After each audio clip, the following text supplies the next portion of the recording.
banyak pengusaha-pengusaha lain atau space atau tempat yang sebenarnya tempatnya strategis tapi banyak ditinggalkan. Nah, Bodarmi ini melihat peluangnya di situ. Jadi peluangnya kita bisa bergerak mencari lokasi yang tempatnya strategis, kemudian kita sewa dari sekarang. Nah, kenapa Bodarmi bisa? Ya mungkin alhamdulillahnya cash flow keuangan dari Susum Bodarmi setelah COVID ini pada saat bulan Maret itu alhamdulillah masih bisa tertangani lah. Walaupun kita juga tetap melakukan efisiensi pegawai pada masa pandemi ini karena mall semua tutup, kita hanya bisa membayar gaji setengah, kemudian THR pun kita parsialkan.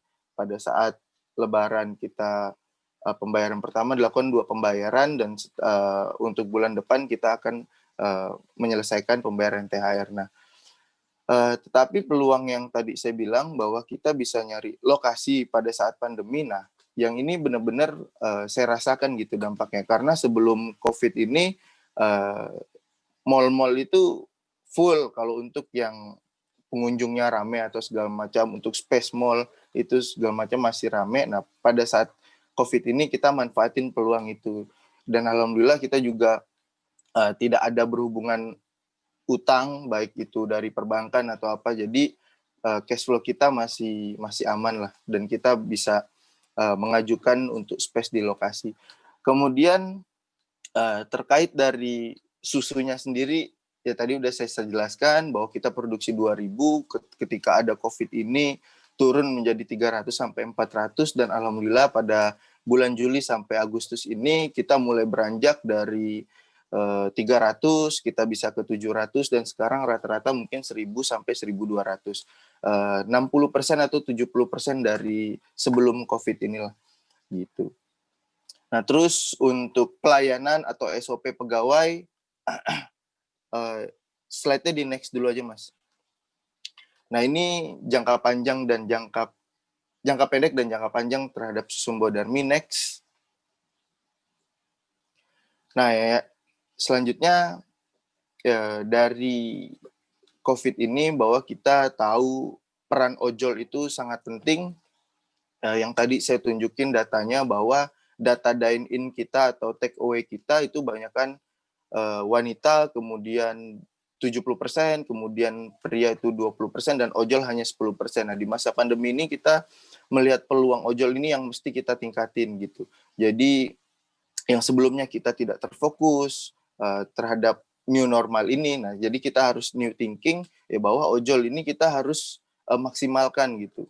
Dan sekarang dari 10% ya kita sudah beranjak ke 20, dan meningkat insya Allah di bulan depan menjadi 30%. Nah, caranya meningkatkan ojol ya kita sering berbicara kepada pihak ojol atau pihak aplikasi bahwa promo-promo yang diadakan di ojol itu seharusnya kita ikuti gitu. Dari promo bundling, kemudian promo buy one get one, atau promo 25%. Nah, hal ini yang bisa diangkat UMKM terhadap ojol walaupun kita sedikit berkurang profitnya karena kita mengikuti promo, akan tetapi nama brand kita bisa ada di depan. Misalkan kita pesan di GrabFood atau GoFood, nah itu biasanya nama brand kita kalau kita ikut promo biasanya ada di paling depan gitu. Jadi di masa pandemi ini ya ketika orang nggak bisa keluar atau nggak bisa ke mall, itu sangat membantu dari ojol ini gitu. Kalau yang saya rasakan ya.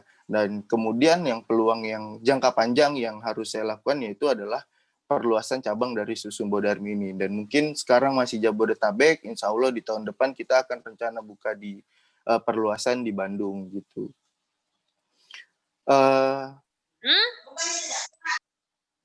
Dan untuk yang di mall kasus ketika COVID itu, alhamdulillah pihak mall juga sangat membantu dari UMKM bahwa harga sewa dan segala macamnya itu ditiadakan. Jadi kalau ada pertanyaan, Mas itu gerai kalau di mall itu seperti apa? Nah, alhamdulillah untuk harga sewa dan lain-lain itu selama 3 bulan itu rata-rata mall pada free. Nah, kenapa itu kita bisa mutar lagi untuk pembukaan cabang baru lagi di bulan-bulan setelah bulan Juli ini gitu.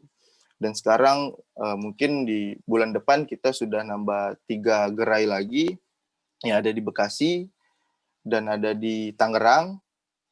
Nah, mungkin itu aja yang bisa saya sampaikan. Mungkin kalau ada pertanyaan atau itu mungkin lebih baik kita diskusi aja gitu. Terima kasih kepada panitia. Wassalamualaikum warahmatullahi wabarakatuh. Waalaikumsalam warahmatullahi wabarakatuh. Ya, terima kasih kepada Mas Doni yang sudah menyampaikan materinya. Berikutnya, saya ingatkan kembali kepada para peserta. Apabila ada yang ingin bertanya, bisa disampaikan via fitur kolom chat dengan menyampaikan nama, _instansi,